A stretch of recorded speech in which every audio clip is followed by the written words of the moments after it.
Hello, everybody. My name is Matthew Herbert, and I am welcoming you to my presentation on the paper that I wrote regarding the electrical substations in the San Francisco Bay Area.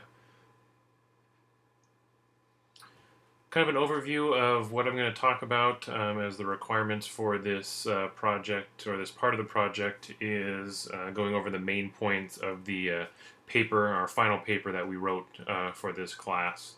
What I'm going to talk about is I'm going to kind of go over an introduction and describe what I concentrated my research on. After that, I'll bring in the consumers and talk about their impact and their involvement with the electrical system in the Bay Area. I'll also talk about the distribution, how power is distributed, the stakeholders that are involved in the electrical grid, especially in the state of California. Current issues and historical issues that are facing the substations, threats that substations have faced in the past, as well as the legal frameworks and the corrective actions that I have determined are the best course of action going forward. Introduction.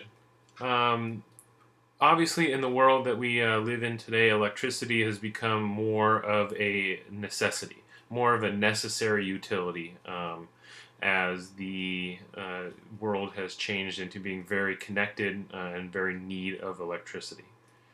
The Bay Area itself has seen a drastic increase in the usage of electricity. Last data that we have from 2016 and 17 shows a tremendous increase in electricity, and that more people are relying on electricity, specifically in the Bay Area, than has been seen in years past.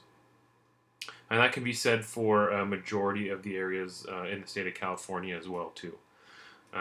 That's really where I'm concentrating my research and my study is the mainly in the state of California, but also more specifically in the San Francisco Bay Area.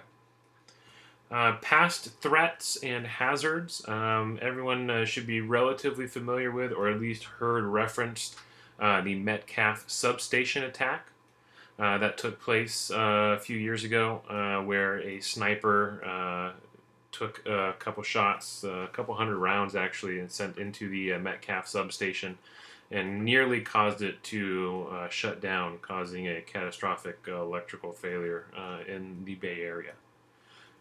So we'll talk about that a little bit further. Wildfires are always a common occurrence in the state of California and as well in the San Francisco Bay Area and its surrounding area. We'll talk about that and the impacts that have had and the corrective actions involved with that. Also talk about scheduled shutdowns and how those affect consumers and what PG&E and the other electrical companies are trying to do in reference to scheduled shutdowns.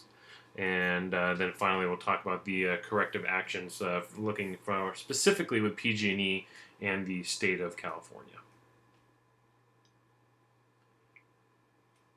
Consumer-wise, map of the Bay Area. This is what we consider the San Francisco Bay Area. It goes all the way from Gilroy north into Napa area, Napa County, and Solano, Sonoma counties. Those are where we saw a majority of the massive wildfires over the last couple of years. In this area, there are 7.2 million people that live here. San Jose, being one of the biggest cities, has just over a million people as of the last census in the city of San Jose alone. There are several electrical companies that provide power to consumers in the San Francisco Bay Area, but the majority of consumers receive their power supplies from Pacific Gas and Electric, also known as PG&E. There's a few smaller ones. The County of Alameda, which is an island next to Oakland. San Francisco International Airport has its own power company. A few other smaller ones sporadically spread out in different areas in the Bay Area. But PG&E is the main supplier of electricity for us in the Bay Area. Like I talked about before, energy usage is on the rise with everyone trying to conserve energy, but there are so many businesses and companies that are moving into the Bay Area that are getting their start, especially with the tech industry here. energy usage in general has been on the rise the last couple of years. One thing that it seems to be overlooked in a lot of my research that I did was the medical necessity for consumers.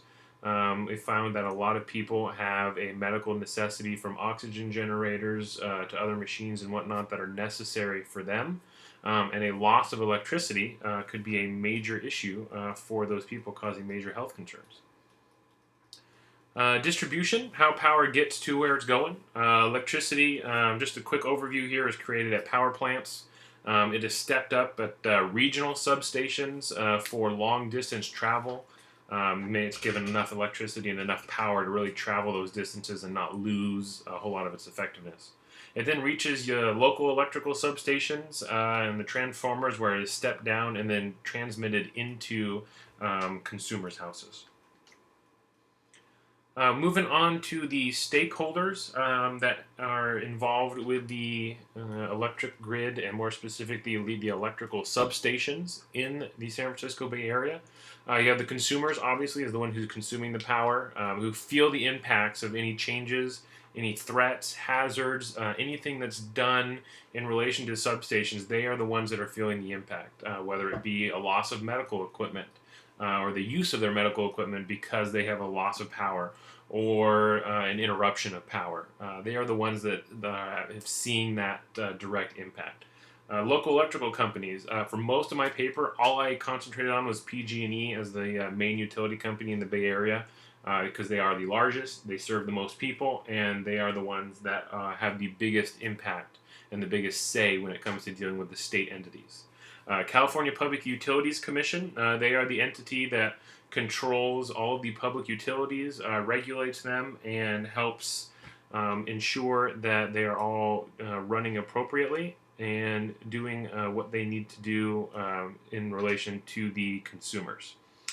They oversee all the electrical companies and other public utilities and how they operate. And they coordinate with federal departments and act on behalf of the state when dealing with issues regarding the electrical grid and the companies that operate them. So they're a very important factor here.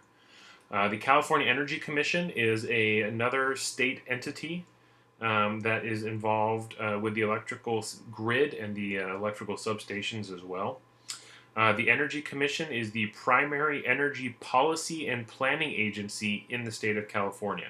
They are the ones responsible for policy creation and implementation in the event a substation were to go down due to an attack, or create policy to preempt attack. So when it comes to creating the laws and regulations, they are the ones that are involved with doing that. You also have state governmental leaders and the state legislator, governor of the state that will be involved, and possibly the federal government, which will be discussed later. Historical issues that are facing electrical substations. Terrorism, obviously with the Metcalf substation attack here in San Jose, which from where I am sitting in my house is only about a 10-minute drive. That's obviously a historical event that has taken place and has caused catastrophic issues. Cyber attacks, earthquakes. Obviously, California and the Bay Area, we experience earthquakes here a little more so than the rest of the country, and so we do have that to worry about. Wildfires do take place in California year-round. I'm surprised we've made it to the end of April and haven't had a wildfire yet, but I'm sure we're going to be seeing that very soon here. And major wind events, such as the Santa Ana winds down in Southern California, as well as the do see some high winds here in the Bay Area. The chart here is direct from the threat and hazard assessment that I did. Shows the probability and the consequence of each event. Obviously, wildfires are very probable. They do happen every single year, and they do have catastrophic impacts, as we've seen the last 2 years with the hundreds of people that have been killed and the massive amount of infrastructure that's been destroyed because of wildfires that have been caused by issues with the electrical grid. Earthquakes can be catastrophic. We don't have major earthquakes. The last one was in 1989 with the Loma Prieta earthquake. Severe winds, especially here in the Bay Area, it's occasional, but not really that much of an impact when it comes to substations. That's why it's listed as marginal. We will lose power lines, but directly impacting the substation is very marginal there. We do have the terrorism down there underneath the cyber attacks. It's improbable it's only happened once that we know of, or that the government will let us know of. But it was a catastrophic attack, and that if it is the terrorist attack that did take place. Threats. The main threats that do face electrical substations are the threat of terrorism, as we talked about with the Metcalf substation attack. Earthquakes obviously do happen here quite frequently, small ones quite more often than major ones. But the big thing here is wildfires. Wildfires do cause a lot of damage in California and in the Bay Area, and they do have major impacts to the electrical substations that need to be protected.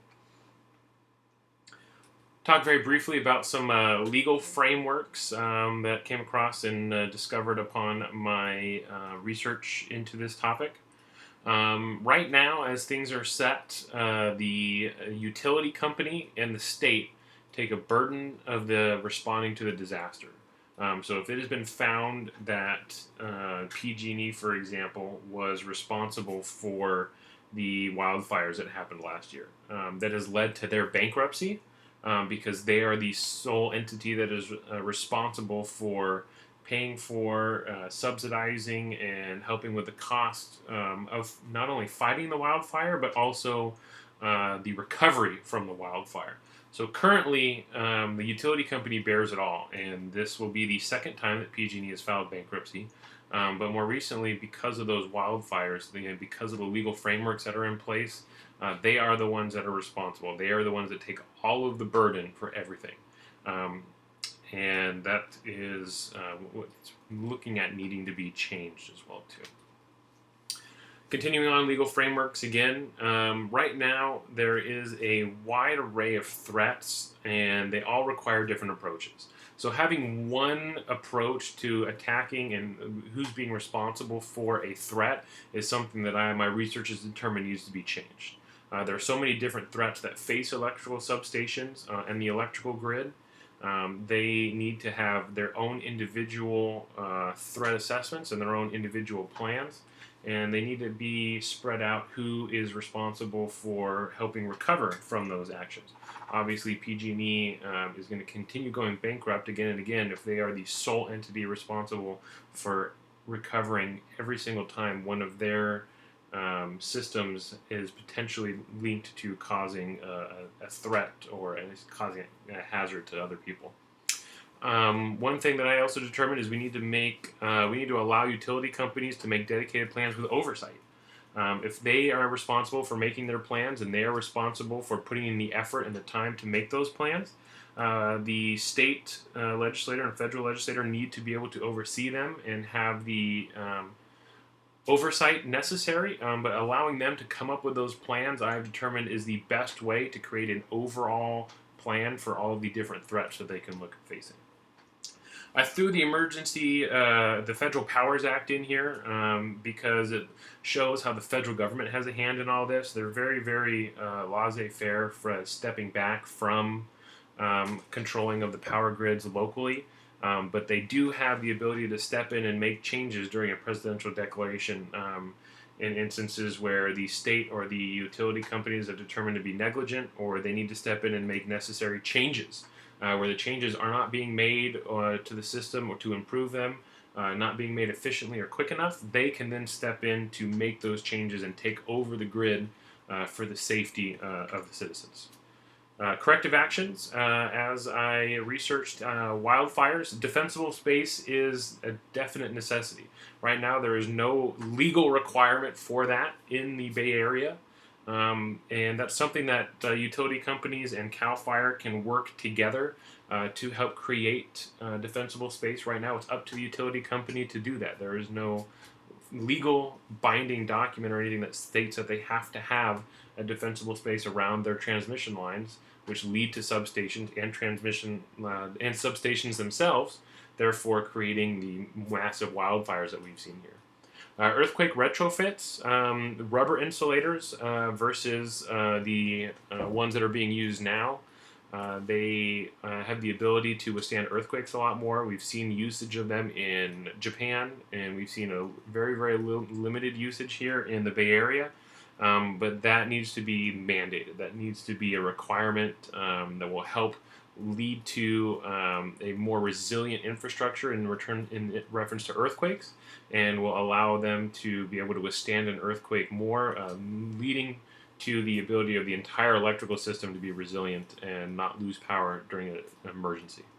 Terrorism, obviously, PG&E made some massive changes to the Metcalf substation after the attack. They added lighting, they added security cameras, motion detectors, high fences, concrete fences.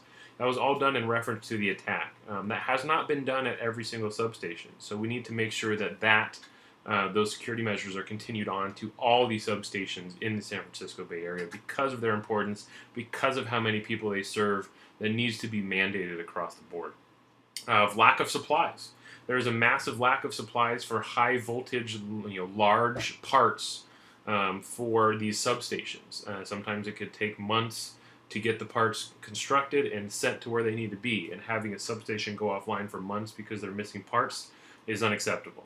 We need to have some some mandates that force a strategic placement of these parts so that utility companies can install them in emergencies.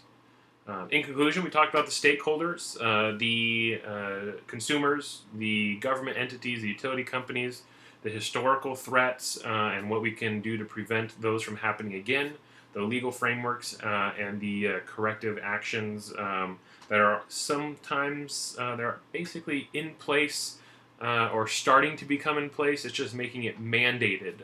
The utility companies are slowly taking the steps to make the changes.